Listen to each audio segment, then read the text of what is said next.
Oi, pessoal da TV Abrale, eu sou Amanda Vieira e hoje estou aqui com a doutora Daniele Leão, que é hematologista e pesquisadora clínica da ABP, Beneficência Portuguesa de São Paulo. E hoje a gente vai falar sobre os linfonodos aumentados, quando eles são um câncer.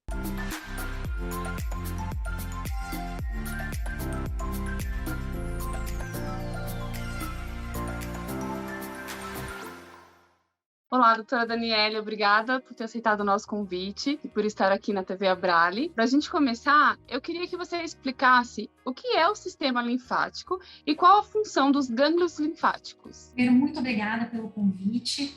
Eu acho que é bem importante que esse papel que a Abrale faz, que é justamente trazer informações confiáveis para os pacientes, para os familiares, porque a gente vê muita coisa na internet, então fica até difícil a gente saber no que a gente acredita. Então, Amanda, essa é uma pergunta muito importante que você fez, porque eu acho que ela é o básico, ela é o começo. Então, o sistema linfático, ele é composto pelos gânglios linfáticos, que são linfonodos, são essas bolinhas que nós temos, pelos vasos linfáticos, que eles são como se fossem uns vasos sanguíneos, só que dentro deles circula linfa e não sangue. Então, é um sistema separado do sangue, né? Tem momento que eles se juntam, mas em todo o restante do organismo, ele vem geralmente das pontas para a região central. Então, por isso que o pessoal fala da drenagem linfática, né? Porque a linfa, ela vai trazendo alguns micro-organismos. Por exemplo, se você espeta o dedo, se você pisa em alguma coisa e entra algum micro-organismo, a própria linfa já traz. E o quartel-general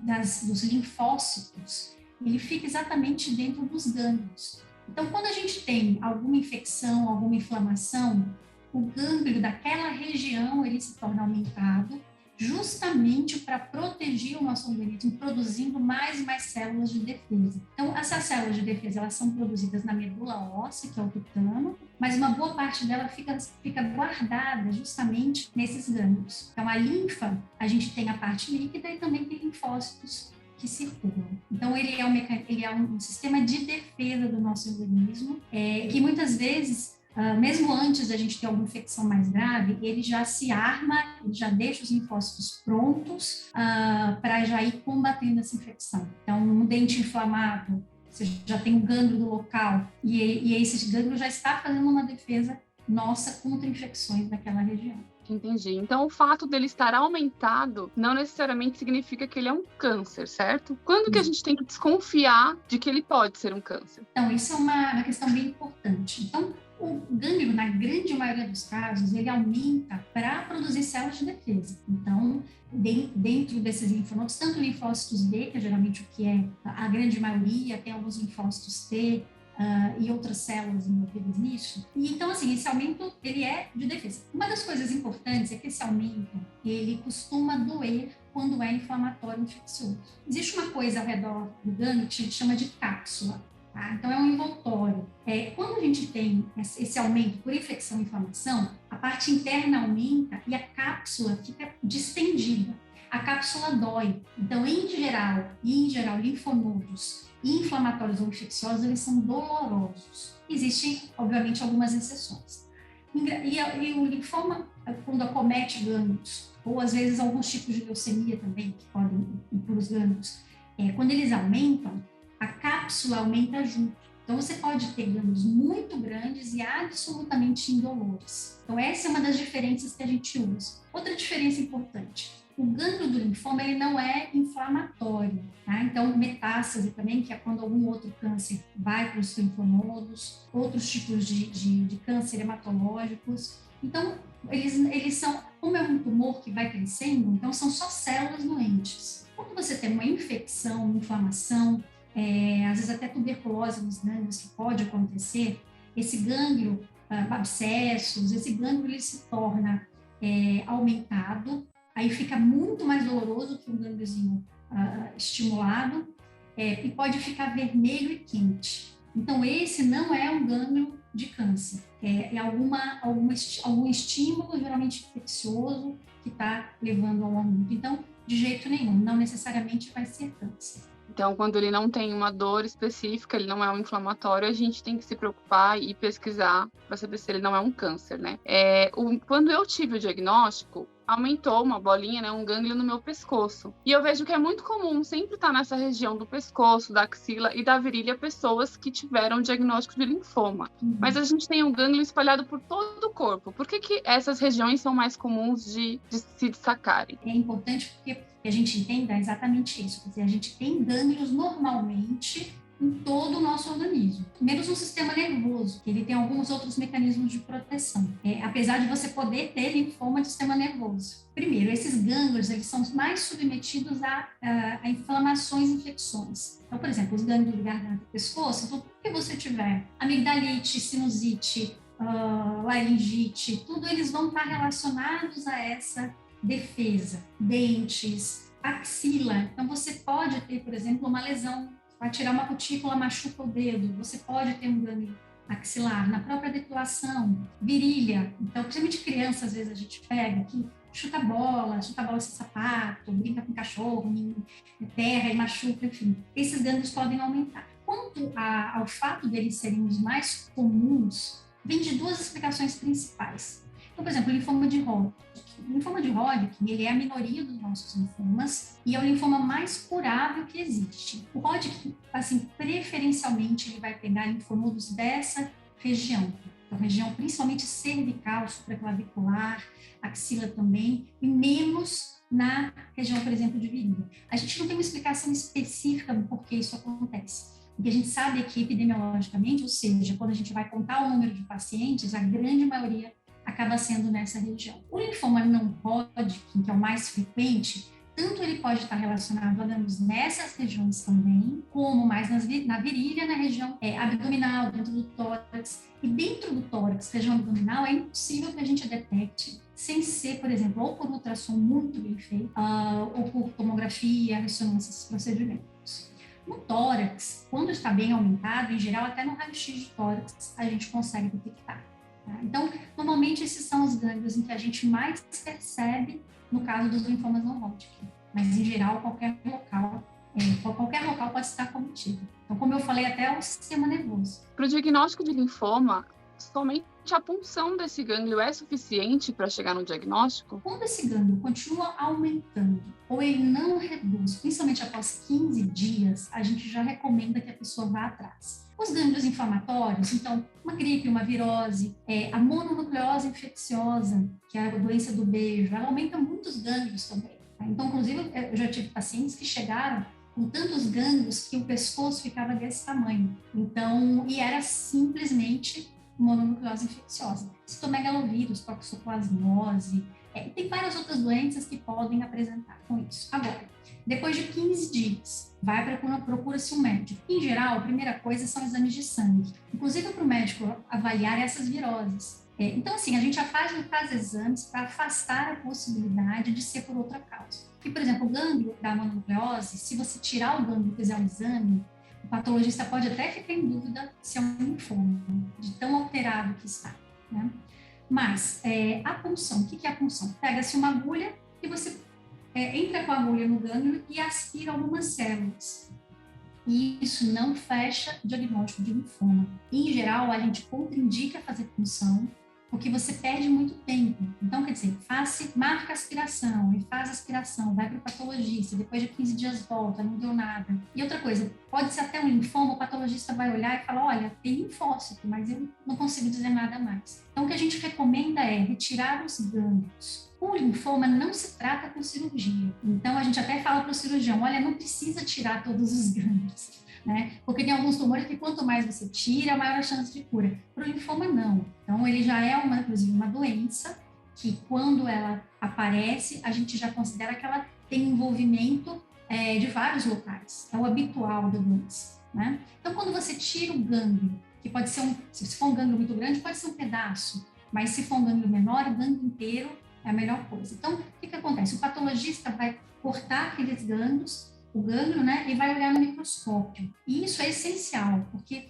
não é só ver as células, mas como as células se apresentam. Então, é como se você tirasse uma fotografia aérea de uma cidade. Então, você tem que ver onde que está o supermercado, o porto, a prefeitura, porque eles têm lugares certos para estar. Então, por exemplo, você não vai botar um hospital do lado de um lixão.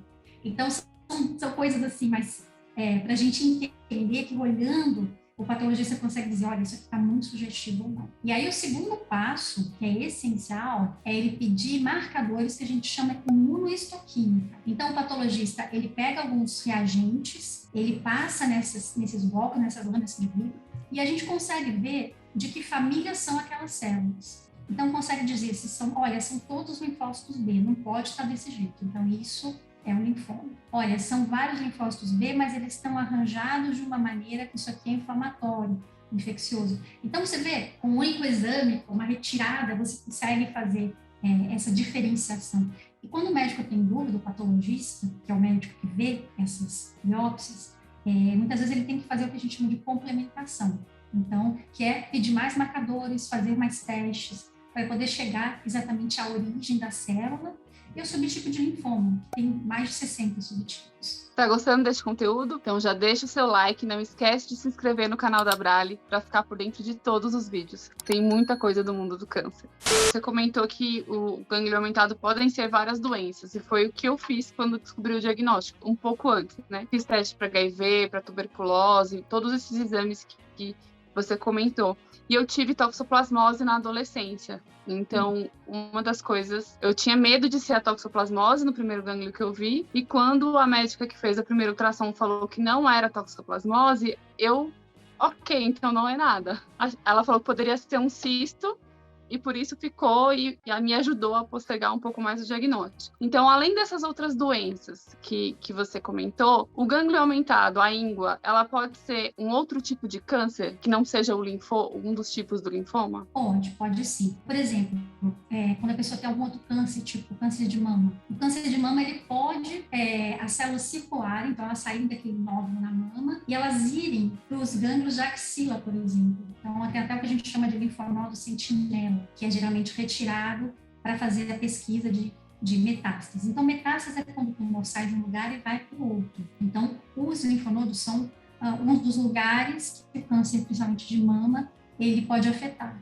Só que o gânglio, em geral, é um pouco diferente do linfoma. O do linfoma, ele é o que a gente chama de elástico. Então, a gente aperta, nem parece tão diferente de um gânglio normal. O da metástase, ele é extremamente endurecido. Você pega e você sente que ele é uma estrutura bem mais dura, bem diferente. O da metástase, geralmente, ele é mais agarrado. Então, a gente vai palpar, ele se mexe pouco. O do linfoma, geralmente, ele até se mexe bem. São algumas coisas que não são o 100%, mas é mais ou menos como a gente médico raciocina. E você falou pra gente, Amanda, que você teve esse gânglio que demorou um pouco para ser descoberto. Conta pra gente como que era, o que você percebia, como que foi todo esse processo? Eu percebi uma bolinha no pescoço, do lado direito, mas ela era quase imperceptível, tinha 1,2 centímetro, um e pouquinho. Só que eu tinha tido toxoplasmose, como eu comentei, na adolescência, então eu fiquei com medo de ser da toxo, porque o médico tinha me falado sobre as sequelas da toxoplasmose, né, que poderia trazer, e eu fiquei preocupada com isso. Quando eu fiz o primeiro ultrassom, a médica que fez o ultrassom disse que era um cisto. Aí eu me despreocupei, não é da toxoplasmose, então não é nada. E não fui atrás. A médica da empresa fez o encaminhamento para o cirurgião de cabeça e pescoço, mas eu não fui ver. E os meus exames, as enzimas do fígado também estavam alteradas. E aí, ao decorrer do ano, eu sentia dor nessa região, como se fosse uma dor de garganta, mas a garganta não estava inflamada. Não fiz ultrassom na época. Depois eu comecei a sentir dor no tórax. Então, quando eu respirava fundo, sentia uma dorzinha bem aguda. E dessa vez que eu fui ao médico, fiz uma outra ultrassom e ele falou que tinha linfonodos menores que eu não conseguia sentir, mas que estavam alterados também, eram 9 ao todo. E aí eu fiquei mais preocupada e foi quando eu busquei o cirurgião de cabeça e pescoço e fui fazer a biópsia para poder ter o diagnóstico. E na tomografia do tórax saiu a massa, né, uma porção maior no mediastino. Uma coisa importante, Amanda, que o que aconteceu com você é uma coisa que é muito comum. Então, muitas vezes os pacientes demoram bastante tempo até chegar ao diagnóstico. Então, nos linfomas não Hodgkin, que a gente tem pessoas numa faixa etária mais velha, principalmente após os 40, 60 anos, em geral a gente já sabe que a taxa até de outros tipos de câncer ela é maior, então as pessoas já estão mais ligadas, mais conectadas em já procurar um médico. Numa faixa etária mais nova, como a sua, que inclusive ela é mais frequente até para os pacientes com linfoma de Hodgkin, que é um linfoma altamente curável, muitas vezes assim, a pessoa não liga e o próprio médico já fica achando que é alguma virose, que é alguma coisa mais simples. Então acaba não indo atrás, acaba demorando. Então, a sugestão que a gente dá é o seguinte: então, tem um gânglio aumentado, né? Esse gânglio não desaparece, pelo menos por mais de 15 dias. É que, assim, você pode até acompanhar com o médico. Então, às vezes, ele não vai querer fazer uma biópsia naquela hora. E, assim, se a gente fosse biopsiar também todos os gânglios que aumentam, muitas vezes a gente acabaria, às vezes, intervindo em pessoas que depois esse gânglio ia normalizar. Então, é o bom senso. Então, fazer exames de sangue, acompanhar. Agora, se esse gânglio persistir, então 15, 30 dias ou mais, a gente recomenda que o paciente realmente, assim, converse bem com o médico e veja sobre a retirada desse gânglio. Como a gente disse, a aspiração somente, ou seja, entrar com uma agulhinha e aspirar um pouco, ele só atrasa, ele não resolve, e que só a biópsia que consegue realmente nos ajudar a fechar um diagnóstico. Então, acho que a questão mais importante é a atenção, né? Você está sempre pensando, né, no caso dos médicos e no caso dos familiares também, que um gânglio que esteja aumentado, ele pode estar relacionado a uma doença mais simples, mas também é uma doença mais complexa, mais complicada. E a partir desses sinais e sintomas, essas coisas que a gente conversou aqui hoje, já ter pelo menos assim, perceber alguns detalhes em que podem nos levar a um diagnóstico mais precoce. Então, isso é uma coisa que é importante das pessoas saberem, dos seus médicos também saberem. Acho que o papel que a Abrale tem é extremamente importante na educação, na informação. E eu acho que com isso, muito menos casos vão acontecer no futuro de uma demora tão grande aí de diagnóstico. E a gente sabe que quanto antes a gente tiver esse diagnóstico, antes a gente faz o tratamento e a chance de cura é ainda maior, né? Então a gente tem que prestar atenção no nosso corpo e estar alerta a esses sinais. Eu também fiz a aspiração, também veio negativa e depois com a biópsia confirmou-se que era o linfoma 1 ano depois da primeira bolinha que eu percebi no pescoço. Então a gente não pode deixar para depois a nossa saúde. Eu queria agradecer a doutora por ter participado aqui com a gente, por ter compartilhado tanto conhecimento. Se você quiser fazer mais alguma consideração sobre os linfonodos aumentados e sintomas que a gente conversou. Eu acho que a gente fica à disposição, tá? Eu gostei muito de ter feito essa participação. Fico à disposição para outras, fico à disposição para a gente tirar dúvida, fazer contatos. Eu acho que mais uma mensagem que é importante a gente comentar é sobre os sintomas B. Os sintomas B, o que são? São 3 sintomas, 3 sinais e sintomas que muito frequentemente acompanham pacientes com linfoma. A pessoa pode não apresentar e ter o linfoma, mas, por exemplo, febre a partir de 38, finalzinho da tarde, vários dias seguidos, ou um dia, passa uma semana, a pessoa tem mais um dia de febre, 2 dias de febre. Então, geralmente é febre baixa, vespertina, finalzinho da tarde, uma febre que pode voltar sem relação com infecção. 2, perda de peso, mas sem dieta, sem a pessoa estar mudando nada da dieta. Então, a gente valoriza muito quando a pessoa perde mais de 10% do seu peso em menos de 6 meses.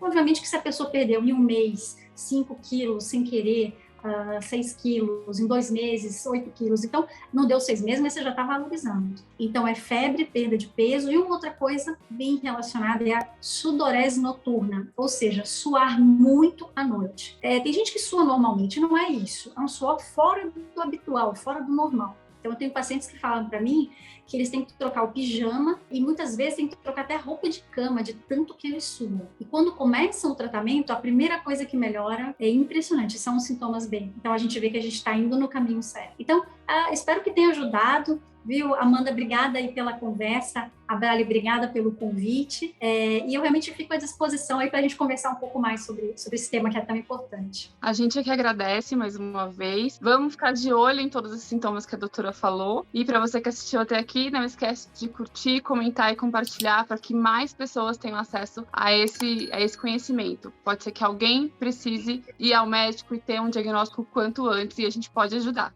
Obrigada e um beijo.